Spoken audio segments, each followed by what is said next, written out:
masyarakat Lampung begitu mempesona, mencuri pandang bagi pengagum karya budaya. Awal mula perjuangan ini dimulai saat itu Tenun Lampung merajut kembali motif-motif etnik Lampung yang hampir tidak pernah kita tahu siapa pemilik hak ciptanya.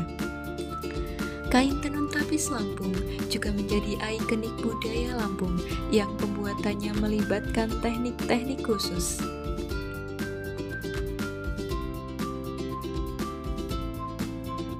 Seperti yang kita ketahui ya teman-teman, bahwa kain tenun tapis Lampung itu merupakan pakaian adat khas Lampung.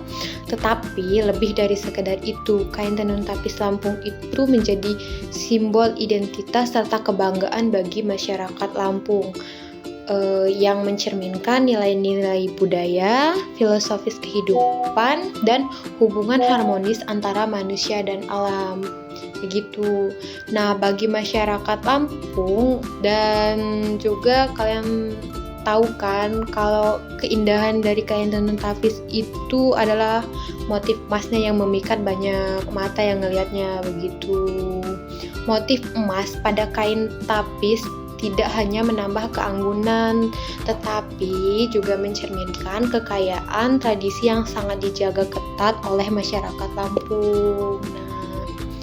Tapi dari semua hal itu ada yang menarik nih dari proses pembuatannya. Baik, yang selanjutnya ada pewarnaan dan pelapisan pada benang kain tenun tapis. Proses pewarnaan benang tapis sering menggunakan zat warna alami dari tumbuhan lokal. Ilmu kimia berperan dalam memahami dan mengontrol proses ini. Ekstrak pewarna alami biasanya itu diperoleh dari daun, akar, kulit kayu, atau bunga yang mengandung senyawa kimia seperti indigotin, antosianin, tanin, dan kurkumin. Proses ini memerlukan pemahaman tentang kelarutan senyawa dalam pelarut tertentu, biasanya air atau alkohol. Kemudian yang kedua ada proses pelapisan benang. Kain tapis dikenal karena benangnya yang dilapisi benang emas atau perak yang memberi efek kilau dan mewah. Benang logam biasanya berbahan dasar tembaga yang dilapisi perak atau emas tipis, harus tahan korosi dan lentur. Ilmu kimia material berperan dalam menentukan jenis logam, proses perlapisan elektrolisis, dan perlindungan kimia agar logam tidak cepat rusak. Kemudian yang kedua ada perekat dan pelapis tambahan. Kadang digunakan bahan perekat atau pelapis tambahan yang bisa memperkuat benang emas agar tidak mudah terkelupas. Bahan ini juga merupakan produk dari kimia sintesis. Untuk yang selanjutnya adalah kegunaan murdan dalam pewarnaan kain tenun tapis.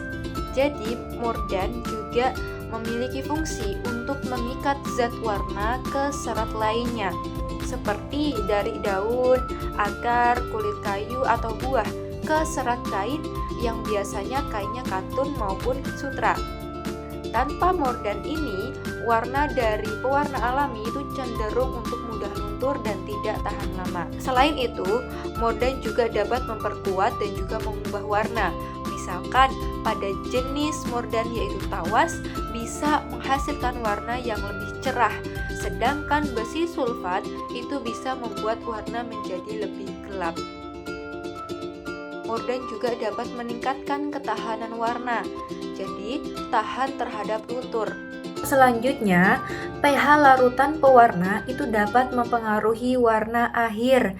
Seperti yang sudah saya jelaskan tadi, contohnya adalah air tawas dan juga besi sulfat.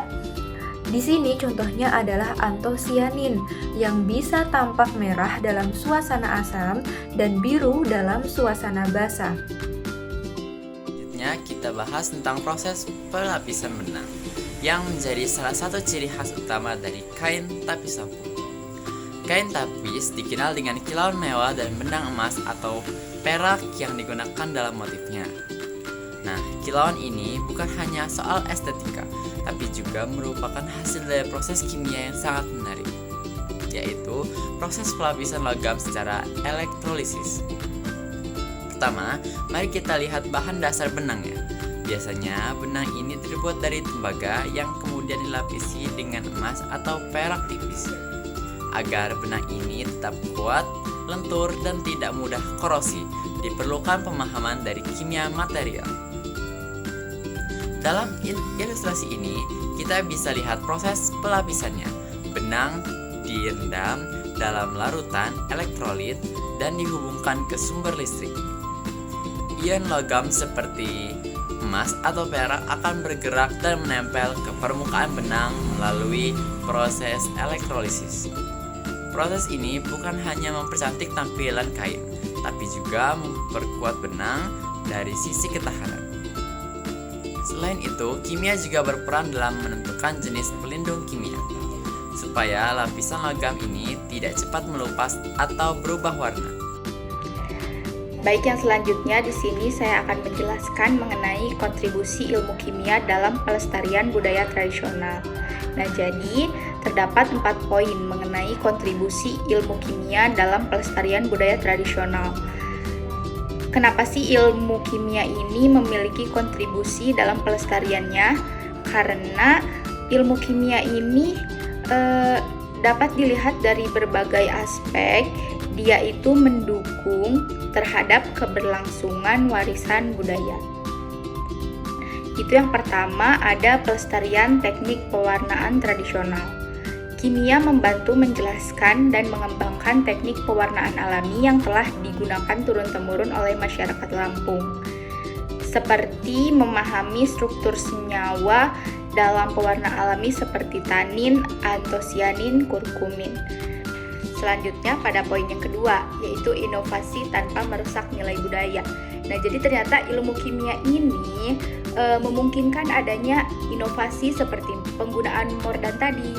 Lalu yang ketiga, kontribusi ilmu kimia itu ada konservasi dan reproduksi. Nah, jadi kimia juga berperan dalam konservasi kain tapis lama yang mulai pudar atau rusak.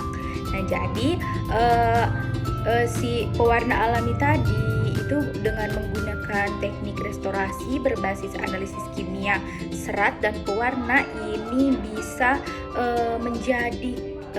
membuat kain tapis yang sudah pudar atau rusak ini bisa direproduksi kembali.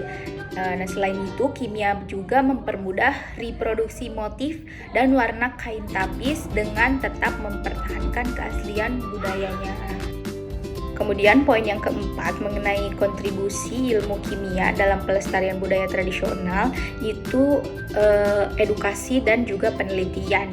Nah, jadi ilmu kimia ini bisa menjadi edukasi dan bahan penelitian dengan memasukkan unsur kimia dalam pendidikan budaya lokal. Jadi kita sebagai generasi muda bisa memahami bahwa kearifan lokal tidak hanya memiliki nilai estetika, tapi nilai ilmiah yang bisa dikembangkan. Selanjutnya ada pewarna alami dalam pewarnaan tradisional. Yang terakhir itu ada kurkumin. Mungkin teman-teman sudah tidak asing, kandungan kurkumin itu bisa kita temui pada kunyit. Kurkumin ini bisa dijadikan pewarna tradisional seperti dalam tenun tapis Lampung, karena salah satunya kurkumin ini memberikan pigmen kuning yang sangat cerah. Kemudian dalam kimia, kurkumin mengalami reaksi degradasi atau perubahan warna ketika terkena cahaya, panas, atau pH tertentu.